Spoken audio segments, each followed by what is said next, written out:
If you're confused about the dismissive leaning fearful avoidant, you're not alone. They are a unique breed where they seem not to be able to take responsibility at all for any emotions or outcomes in their life, making you responsible for them. They have an amazing way of making you feel as if you need to show up for them, but they can only do that when it suits them. Now, this is where it starts for them. Their primary wound is dismissive avoidant. They had severe neglect as a child. In fact, profound abuse, maybe abandonment as well. Now, what they've come to understand as young children that only they are able to meet their own needs. There's no one there who's going to be consistent enough for them to even bother trying to create some kind of transaction, giving themselves away as an anxious, preoccupied would by denying and self abandoning to get their carer to show up. For a DA, waste of time.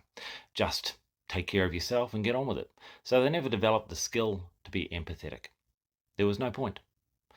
What happens next, though, is that a second attachment style is obtained by them when they are involved in a relationship that requires, for their actual survival, them to learn how to understand another person's needs. Now, because it wasn't their primary wound, because it didn't happen so young, below the age of 7, when they're in a state of theta consciousness, when we're really taking on our characteristics, because it didn't happen during that time for them, it's never as strong. So their empathetic edge, although they sometimes feel as if they're empaths, they're really not. They do understand another person's needs enough that finally they can recognize that maybe they don't need to be totally autonomous because they lack empathy, because they're feeling immense shame from their dismissive avoidant wound. Suddenly they're realizing that someone else can bear the brunt of all of the internal feelings that they're feeling they don't want to feel anymore.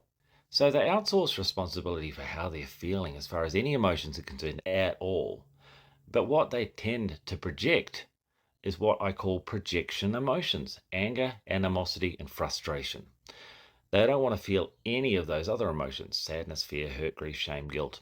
No, no thanks. I don't want to feel those. Instead, what I'm going to do is make you responsible for anything that I'm feeling, and I'm going to project it in a way that's quite coercive and controlling and demanding. So that's how a fearful avoidant dismissive leading comes into existence. Now, there are three varieties, not to confuse you, of fearful avoidance. There's the dismissive leaning, the anxious leaning, and the neutral. I'm going to be covering the other two in the next two following videos over the next few days. Look out for those, because quite likely you'll come up against one of them if you're not one of them yourself.